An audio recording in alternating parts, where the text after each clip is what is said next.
Next देखो question number 4, find the equation of line which passing through 2,2√3 and inclined with the x axis at an angle of 75 degree.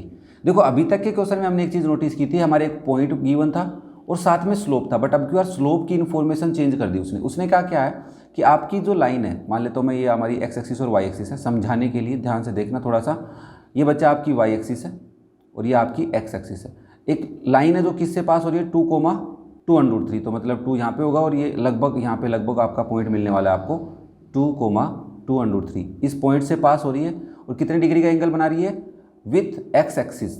अब देखो मैं यहाँ से अगर line को पास करता हूँ, है ना, यहाँ से अगर मैं लाइन को पास करता हूँ तो ये जो एंगल है ये आपको लग रहा है 75 है, नहीं है, तो ये नोटिस करना है थोड़ा सा कि डायग्राम कैसे बनेगा। फिर सर आप तो कह रहे हो नहीं है, तो मैंने कहा ये लाइन जरूरी है कि उधर से जाएगी, ऐसे भी तो जा सकती है, हाँ सर ऐसे भी तो जा सकती है, तो now it is may be 75 degree. तो अब हमारे को स्लोप निकालना पड़ेगा, थीटा गिवन है, क्या गिवन है बच्चा, लाइन का थीटा गिवन है, तो इंक्लिनेशन को हम थीटा बोलते हैं, तो इंक्लिनेशन हमें गिवन है, एक्स एक्सिस के साथ ही कंसीडर करते हैं हम इंक्लिनेशन को, ये भी ध्यान रखना, वाई एक्सिस के साथ नहीं कंसीडर करते हैं। नाउ तो फॉर ए लाइन, सॉल्यूशन में आप क्या लिखोगे, फॉर ए लाइन, एक लाइन के बारे में हमें क्या पता है, हमें पता है कि वो एक पॉइंट से पास हो रही है, कौन सा पॉइंट है, पॉइंट है हमारा 2,2√3 एंड थीटा गिवन है, थीटा को हम इंक्लिनेशन बोलते हैं डायरेक्ट, है ना, तो दैट इज 75 डिग्री। तो देखो पॉइंट आपको गिवन है, थीटा से पहले आप स्लोप निकाल लो और फिर हम कौन से फॉर्म लगा देंगे, पॉइंट स्लोप फॉर्म लगा देंगे।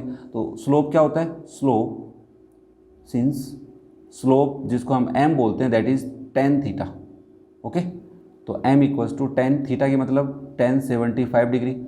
अब tan 75 डिग्री की तो हमें वैल्यू नहीं पता, तो हम क्या करें, tan 75 को हम क्या लिख सकते हैं, देखो यहाँ पे थोड़ा सा ट्रिग्नोमेट्री लगेगा, tan 30 डिग्री प्लस 45 डिग्री लिख सकता हूँ, हाँ 75 हो जाएगा। और tan a प्लस बी का फॉर्मूला याद है क्या रे बाबा, since tan a plus b याद करने पड़ेंगे, कोई दिक्कत नहीं है, नहीं याद है तो tan a plus tan b, ऊपर तो प्लस में रहेगा और नीचे आएगा माइनस, तो आप लिखोगे 1 माइनस, ध्यान से 1 minus tan a tan b, okay. तो नाउ वैल्यू पुट कर देते हैं। ऑब्वियसली मैंने इसको स्प्लिट इस फॉर्म में किया कि मुझे tan 30 की वैल्यू भी पता है और tan 45 की भी पता है, ठीक है ना, तो आप इसको लिखोगे it is tan 30 plus tan 45 divide में क्या आएगा 1 माइनस tan 30 इंटू tan 45।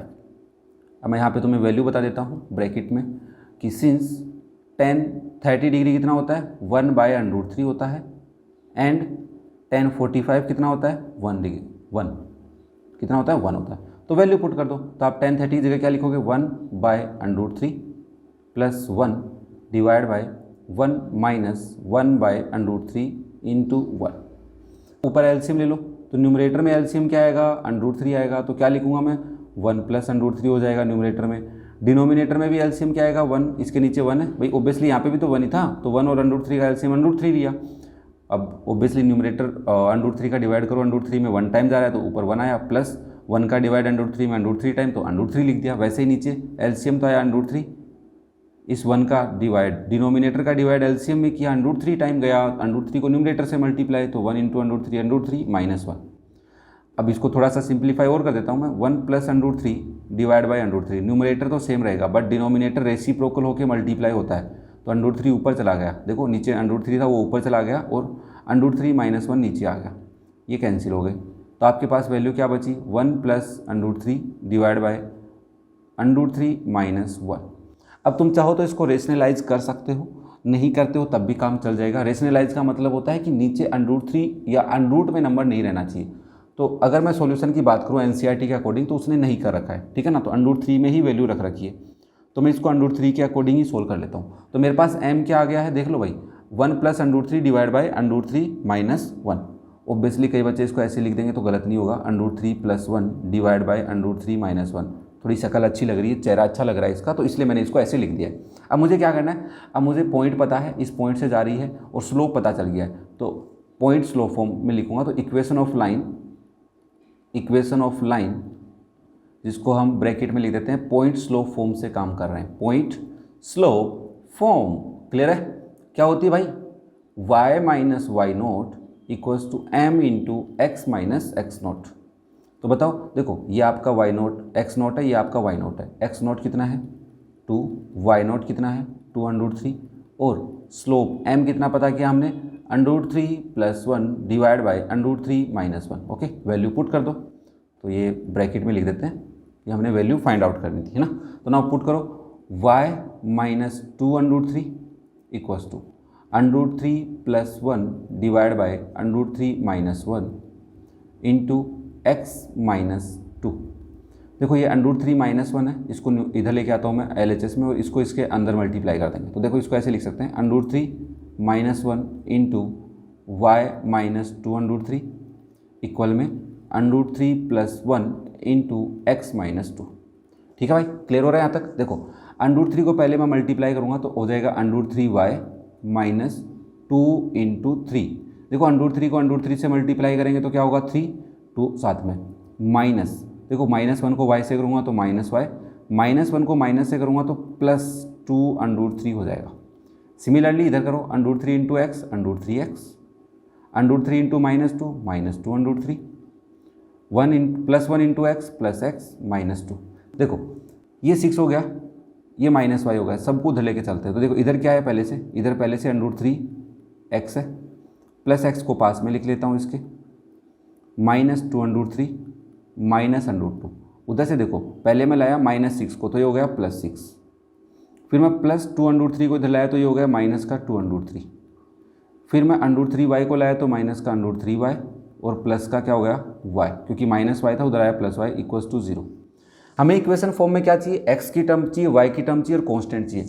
देखो ये दोनों सोल्व हो रहे हैं और ये दोनों भी सोल्व हो रहे हैं, इन दोनों में कॉमन लेना पड़ेगा, इन दोनों में भी कॉमन लेना पड़ेगा। तो यहाँ पे थोड़ा सा ध्यान से देखना, देखो रिप्रेजेंटेशन तुम्हें सीखना पड़ेगा। तो इन दोनों में से क्या कर रहा हूँ मैं, x कॉमन ले रहा हूँ तो ये हो जाएगा √3 + 1 इंटू x। क्या बात क्लियर है? हाँ सर। अब देखो इन दोनों में से मैं माइनस कॉमन ले लेता हूँ तो क्या होगा, देखो माइनस की वजह से ये प्लस का हो जाएगा √3 और ये हो जाएगा -1, y पीछे लिख देता हूँ, कॉमन ले लिया मैंने y भी। और देखो इन दोनों में से माइनस कॉमन लोगे तो ये जो माइनस का वो प्लस का हो जाएगा, प्लस का वो माइनस का। ठीक है, अब इधर देखो ये हो गया +4 और ये हो गए माइनस के 4 √3 इक्वल्स टू 0। देखो -2 √3 था और -2 √3 था। ठीक है, तो इन दोनों को सोल्व किया तो क्या हुआ, देखो सेम साइन के हैं तो प्लस होंगे, डीजिट आपस में प्लस हो जाएंगे, आंसर में माइनस रहेगा। और √3 है, 2 और 2 हैं तो कितने √3 हो गए टोटल, 4 √3।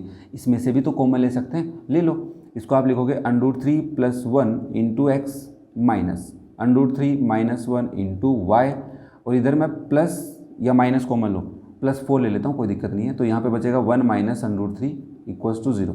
देखो इसमें से कोई बच्चा अगर -4 कॉमन ले लेता तो ये बचता √3 - 1, कोई दिक्कत नहीं है, इसको तुम अलग अलग वे में लिख सकते हो। तो ये प्रॉपर एक इक्वेशन की फॉर्म हो गई जो क्या कर रही है, पास कर रही है इस पॉइंट से और inclined with the x axis at angle 75 degree. तो एक बात और समझ में आई कि जब हमें कोई लाइन पॉइंट से पास हो रही हो और वो x एक्सिस के साथ कितना एंगल बना रही हो, ये बात पता हो तब भी हम इक्वेशन ऑफ लाइन बता सकते हैं।